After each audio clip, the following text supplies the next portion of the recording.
Hello viewers, আশা করি আপনারা সকলেই ভালো আছেন এবং এক্সেলের ৩ নম্বর ক্লাসে আপনাদের সকলকে স্বাগতম। আজ এই এক্সেলে ৩ নম্বর ক্লাসে আমরা যে বিষয়টি শিখব, বিষয়টি হলো আপনি একটা কাজ যখন এক্সেলে তৈরি করছেন সেই কাজটি সুন্দর এবং ডিজাইন করার জন্য যে সকল বেসিক টুলগুলি ব্যবহার হয় সেই সমস্ত টুলগুলি আমরা এই ক্লাসে শেখার চেষ্টা করব। চলুন কথা না বাড়িয়ে আমরা ক্লাসের দিকে এগিয়ে যাই। আমি ইতিমধ্যে কম্পিউটার স্ক্রিনে চলে এসেছি, আপনারা দেখতেই পাচ্ছেন আমি কম্পিউটার স্ক্রিনে এসে গেছি এবং এক্সেলে কাজ শুরু করার আগে আমি যে কোনো একটি সেল সিলেক্ট করে কিছু লিখে নেব। তো আমি কোনো একটা সেলকে সিলেক্ট করলাম, সিলেক্ট করার সঙ্গে সঙ্গে আপনারা দেখতে পাচ্ছেন সিলেক্ট হয়ে গেছে, কিন্তু এক্সেলের সিলেক্ট করে কাজ করার আগে কিছু নিয়ম আছে, সেই নিয়মগুলো আপনাকে জানতে হবে। দেখুন, আমরা এই যে সেলটা সিলেক্ট করলাম এই সেলটা সরাসরি আমরা কাজ করতে পারবো এবং যদি আমরা নিয়ম মেনে কাজ করতে চাই সেক্ষেত্রে এক্সেলের নিয়ম হলো আমরা যে সেলটাতে লিখতে চাইছি সেই সেলটা সিলেক্ট করার পরে আমরা ফর্মুলা বারে ক্লিক করব। ক্লিক করার সঙ্গে সঙ্গে এখানে আমি যেগুলি লিখব ঠিক সেই সমস্ত টেক্সটগুলি এখানে শো হবে, মানে আমরা যে সেলটা সিলেক্ট করেছি সেই সেলটার মধ্যেই কিন্তু এন্ট্রি হবে। ওকে, অন্যথায় আপনি যদি ডাইরেক্ট কোথাও লিখে থাকেন তাহলে সমস্যা একটু হতে পারে। যে সমস্যাটি হবে সেটি হলো আমরা যখন এখানে এন্ট্রি করলাম দেখতে পাচ্ছেন এই সমস্ত লেখা কিন্তু হয়ে গেছে এখানে কমপ্লিট, বাট এই লেখাটা কিন্তু অন্য কোনো সেলের উপরে নেই। ওকে, যদি আমরা সেল সিলেক্ট করে সরাসরি লিখি তাহলে আপনারা কি দেখতে পাবেন যে আমরা যে লেখাগুলো লিখছি সেই লেখাগুলো কিন্তু যখন ওই সেলটাতে ধরছে না।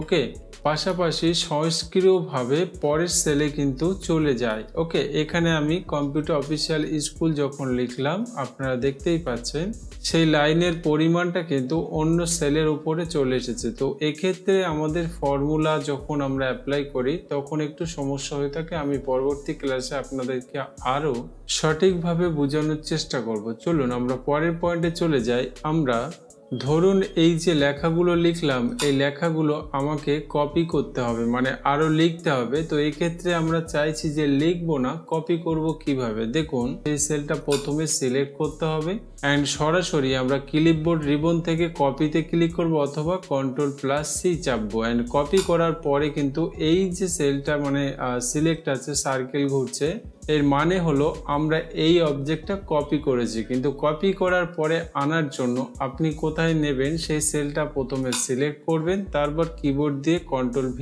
চাপবেন অথবা আমরা সেই কপি করা অবজেক্টে আনার জন্য পেস্টে গিয়ে ক্লিক করব। ক্লিক করে দেওয়ার সঙ্গে সঙ্গে আপনারা দেখতে পাচ্ছেন আমরা যে অবজেক্টটা কপি করেছিলাম সেই অবজেক্টটা অন্য আরেকটা জায়গায় কিন্তু নিতে পেরেছি। ওকে, যখন আপনি মাল্টি কপি করবেন এর ক্ষেত্রে আপনাকে মাল্টি সিলেক্ট করতে হবে। ফর এক্সাম্পল আমরা এই তিনটে একসঙ্গে এখানে নিতে চাই, তো এই তিনটেকে প্রথমে আমাদের মাউস ক্লিক করে ড্র্যাগ করে সিলেক্ট করে নেব। সিলেক্ট করার পরে আমরা কপিতে ক্লিক করব, তারপর যে জায়গাটায় নিতে চাই সেই জায়গায় গিয়ে আমরা পেস্ট করে দেবো। পেস্ট করে দেওয়ার সঙ্গে সঙ্গে আপনারা দেখতে পাচ্ছেন আমরা যে অবজেক্টটা কপি করতে চাইছিলাম সেই অবজেক্টটা কিন্তু কপি হয়ে গেছে। ওকে, এখন আপনারা ভাবছেন যে আমরা কপি করেছিলাম এই অবজেক্টটা কিন্তু এই সিলেকশনটা এখনো সার্কেলটা ঘুরছে, এটাকে অফ করার জন্য কি করা যায়। দেখুন, এটা অফ করার জন্য দুটি নিয়ম আছে এই সিলেকশনটা অফ করার জন্য। প্রথমত নিয়ম হলো আমরা যখন অন্য কোনো সেলে কিছু লিখবো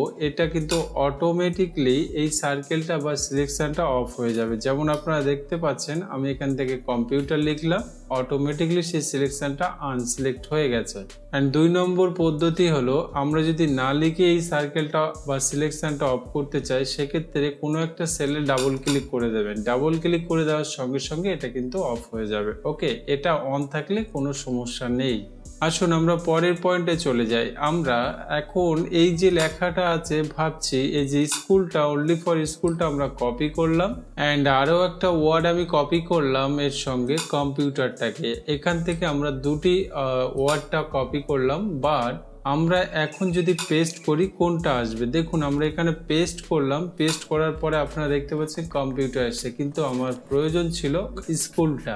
তো সেক্ষেত্রে আমাদের মাল্টি কপি করতে হবে। মাল্টি কপি করার জন্য আমরা কিন্তু এখানে যে ক্লিপবোর্ড রিবনটা দেখতে পাচ্ছেন, এই ক্লিপবোর্ড সরাসরি দেখছেন একটা ডায়ালগ বক্স উইন্ডো আছে, এখানে ক্লিক করার সঙ্গে সঙ্গে সেটি কিন্তু অন হয়ে যায়। অ্যান্ড এটা অন হয়ে যাওয়ার পরে আমরা যে অবজেক্টগুলি কপি করব সব অবজেক্টগুলি এখানে কিন্তু কপি হয়ে জমা থাকবে। মানে আমরা একের অধিক অবজেক্টকে কপি করে রেখে কাজ করতে পারি। যেমন আমরা স্কুলটাকে কপি করলাম, এখানে দেখুন স্কুলটা কপি হয়ে গেছে, অ্যান্ড এর সঙ্গে কিন্তু আমরা অফিসিয়ালটাকেও কপি করলাম। কপি করার সঙ্গে সঙ্গে দেখুন আমাদের 3টে ওয়ার্ড কিন্তু কপি হয়ে আছে। এখন আমরা যেটা নিতে চাই সেই সেলটাতে সিলেক্ট করব যেখানে নেব, অ্যান্ড সরাসরি যে অবজেক্টটা নিতে চাই তাতে ক্লিক করব। ওকে, এখানে আমি অফিসিয়ালটা নিলাম, দেখুন অফিসিয়াল চলে এসছে। যদি আমি কম্পিউটারটা নিই, এখানে দেখুন কম্পিউটার চলে এসছে, অ্যান্ড স্কুলটা নিলে স্কুলটা চলে এসছে। তো এইভাবে দেখুন আমরা পরপর কিন্তু একের পর এক নিতে পারছি। যেমন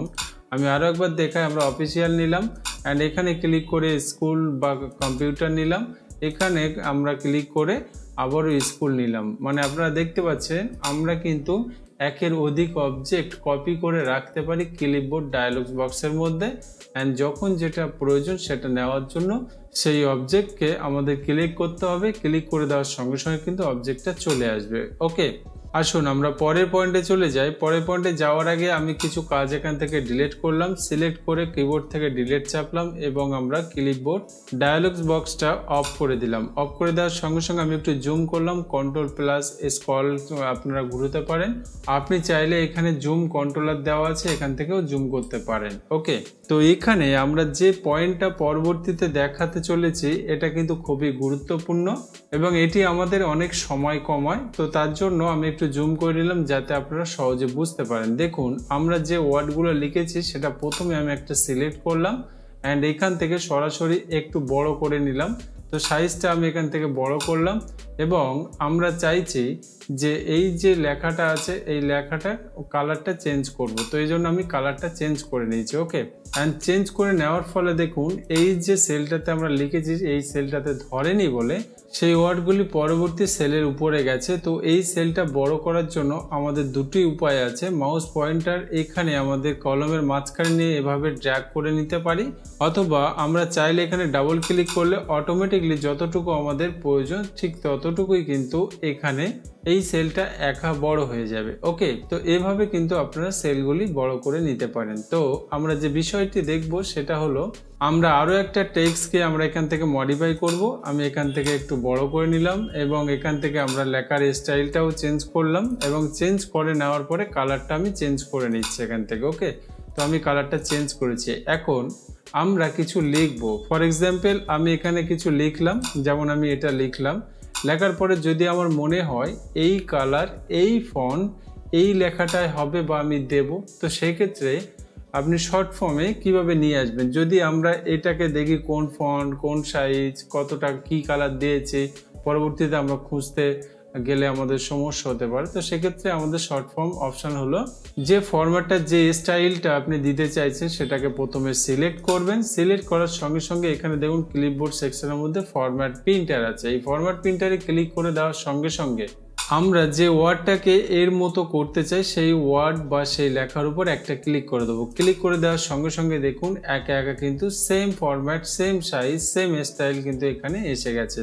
তো আমরা চাইলে খুবই কম সময়ের মধ্যে এগুলো করে নিতে পারবো। যেমন আমি কন্ট্রোল সি করলাম, আবারও এখানে ভি করলাম। এবার যদি আমি চাই এইটার মতো হবে তো সেই ক্ষেত্রে এটাকে সিলেক্ট করব প্রথমে, আবার আমরা ফরম্যাট প্রিন্টারে ক্লিক করব, অ্যান্ড ক্লিক করে দেওয়ার সঙ্গে সঙ্গে যে ওয়ার্ডটা আমি অ্যাপ্লাই করতে চাইছি সেই ওয়ার্ডের উপরে একবার ক্লিক করে দেবো। ক্লিক করে দেওয়ার সঙ্গে সঙ্গে দেখতেই পাচ্ছেন যে হবু সেম ফরম্যাটের আমাদের এখানে যে ওয়ার্ডটা ছিল অ্যাপ্লাই হয়ে গেছে। ওকে, তো আমি আশা করব ক্লাসটি খুবই সুন্দরভাবে বোঝাতে পেরেছি। আপনারা সুন্দরভাবে প্র্যাকটিস করে নেবেন এবং আমি একটি নতুন ক্লাসের সঙ্গে আপনাদের সঙ্গে খুবই কম সময়ের মধ্যে দেখা করব। যদি কিছু লেখার থাকে কমেন্ট বক্সে লিখতে ভুলবেন না।